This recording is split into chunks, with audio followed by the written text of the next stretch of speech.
Hi, I'm Joyce Danger. Thanks for joining me. Sometimes people who are curious about a business like Mary Kay have some questions or concerns, and so I wanted to talk about some of those today, and hopefully I can answer questions that you might have or concerns that you might be interested in. One of the questions that I hear a lot is, where would I meet my customers, or I don't know anybody, or some variation of that. And what happens is that when you start a business like Mary Kay, obviously everybody who starts Mary Kay has 0 customers, and some people are lucky enough to have sisters who use Mary Kay or a mom who uses Mary Kay, and that's a nice thing if you have that. I didn't have any of that kind of stuff, but the way that works is that you maybe know 1 or 2 people, or maybe if you look on Facebook, a lot of times we have our 50 or 100 or 200 or 500 closest and dearest friends. We're all friends of ours on Facebook. But if you have a couple people that you know, ask them if they would be interested in having a makeover, a free makeover. I said I'd like to get some practice and need to learn how to do a makeover, and could I use your face for practice, and ask them to bring a friend or 2, and then they bring a friend or 2, and then those people can book a party or book a get-together, and then they bring a friend or 2, and then those people bring a friend or 2, and then those people bring a friend or 2, and it multiplies that way. I also meet people just doing the things that I normally do. So if you look at people you might connect with through school activities that you might be participating in through your kids. So I might look at each of the children, if you have however many kids you have, and the connections that you have through them. I look at things that I do like through church organizations or other social organizations, through your neighborhood, through things that you've done in your past or prior, like places that that you used to work at, or neighbors that you used to have from this neighborhood or that neighborhood. And a lot of times people will get together not necessarily because they want to get together to try Mary Kay, but they might get together because, geez, we all live together in this neighborhood. It'd be really fun to see everybody, and everyone says, oh, we should get together, and nobody puts it together. So if you're the one who puts it together, and then while they're together, they get a chance to try Mary Kay. So what I find is that if you learn to get a booking from every get-together that you have, you'll always have business, and there's a ton of people out there with skins, so if that's just how it works. It just kind of snowballs like that, back and forth. Then another question that I get is, I'm so busy, how could I possibly find the time to do something like this? And what I find is that I know I needed to ask myself, what was I busy doing? And sometimes we're busy being busy, and we're kind of in a world like that where we just run around like chickens with our head cut off, and that we're always doing something, but we're not necessarily doing things that are going to better our future or lead us where we want to go. So I would challenge you to look at what is your plate full of, and are these things really going to take me where I want to go, or are they going to change my lifestyle? So a year from now, if I were to look back at my calendar a year from now and say, okay, on this particular day, the things that I was busy doing, are they going to affect my future, and or are they just stuff? So sometimes we need to free up our time with some of those things that are really not that important. So I look at my priorities in terms of my faith comes first, my family comes second, and my career comes third. And the other things maybe are not that important, or at least right now.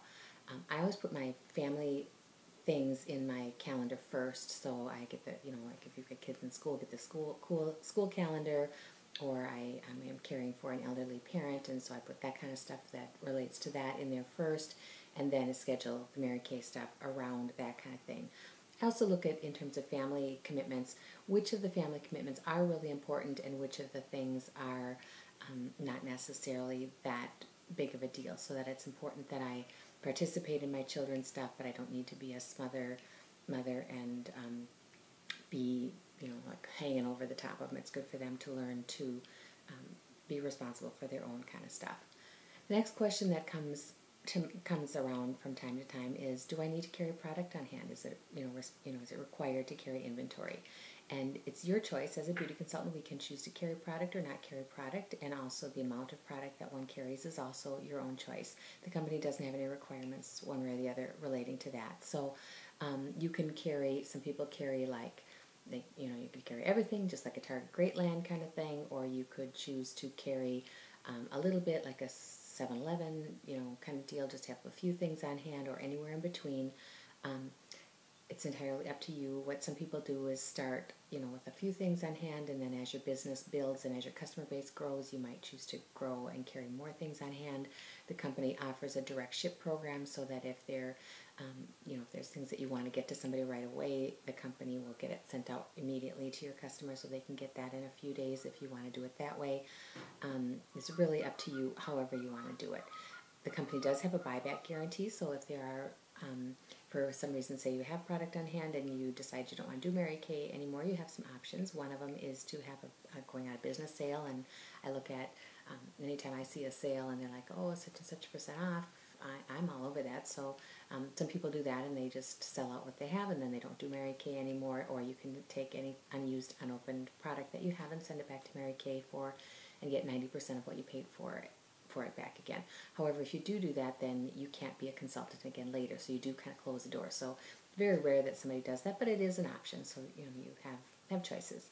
The next thing that people sometimes say is, I just don't know how I'd ever stay motivated, and I just, I run out of steam with things. And what I find is that I struggle with that in a lot of areas of my life, and so I have to find ways to keep myself motivated with things. So with Mary Kay, what I do is I participate in, we have weekly success events that you can choose to participate in, and I would strongly recommend to do that.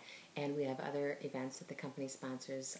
We have a yearly seminar that you can participate in. We have a quarterly or a annual career conference, lots of things like that you can do. We have video chats like this. We have, Mary Kay has a website that has training things. You can put like CDs in your car, or if you want to download things onto your, like an MP3 player, or things that you can listen to in your car. A lot of people do things like that. If you even spend 5 minutes a day, listening to something that pumps you up, or reading something, whatever it is that gets you going. Sometimes it's even, music, exciting music or something like that to get you, get excited or whatever, that works out great.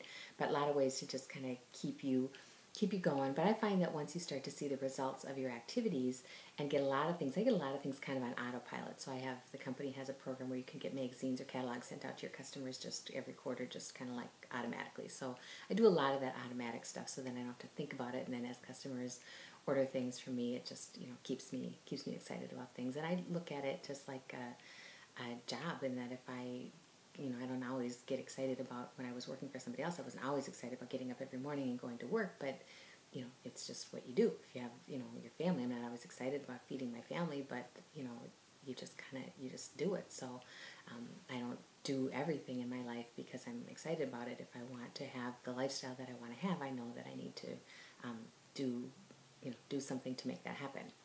The next question people sometimes say, or concern that they have, is they say, I'm not the sales type. I'm just not into persuading people to do something, or pushing people to buy something and that kind of thing.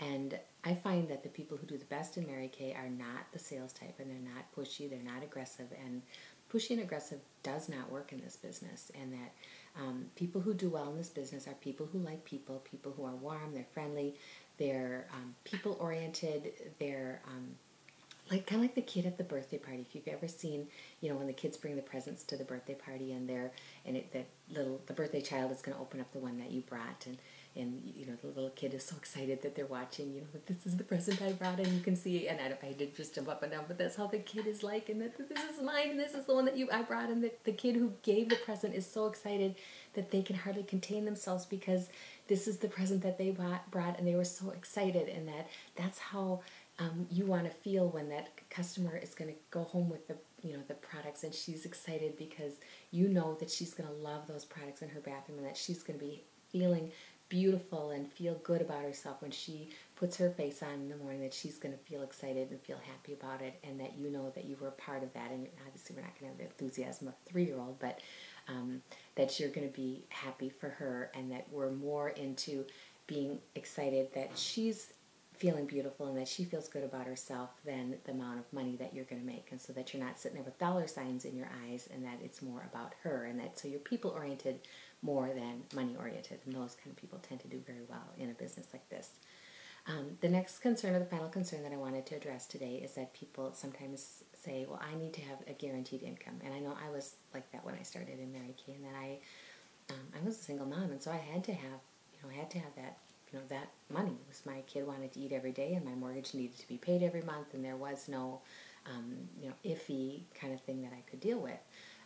But what I found in working for other people is that that's not guaranteed either, and that sometimes companies need to downsize or companies need to change, whatever, that they, all of a sudden something changes and then they say, oh, sorry, I guess we changed our mind and this position is no longer needed and, bye.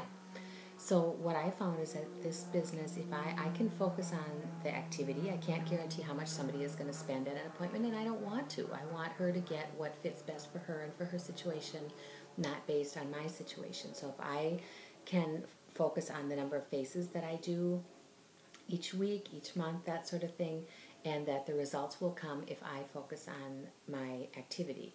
So if I want to raise, what I need to do is look at the girl in the mirror and say, maybe we should do more activity, we can do more faces, we can ask more people, and that's what's going to give me the raise, rather than expecting somebody else to put it in somebody else's control. It's in my own control. So basically, I'm my own boss, and I decide how much I want to make and how many people I'm willing to see and what kind of activity I'm willing to do, and that way my wage or my pay it's guaranteed to get better, rather than where I was working before, it was basically guaranteed to stay the same, or if they changed their minds and didn't need me anymore, then it was done, and there was no 30-day warning or 2-week warning or anything like that. And most companies, if they decide that they're done, they usually take your stuff, pack it all up, and escort you out the door, and there is that's it. You might get a severance package of some sort, but for the most part, that's the way that it works. So in Mary Kay, as long as you keep getting up every day and going to work, you're going to continue to have a paycheck. So hopefully I've answered the questions that you have, and would encourage you to give it a try. The worst that can happen is sometimes how I look at things, best case scenario, worst case scenario. Best case scenario, you could find yourself having an incredible job that you really enjoy. And worst case scenario, you've got yourself a nice discount on some products that you're enjoying, and do with it what you can, have fun with it, and see what you can do with it. Thanks a lot.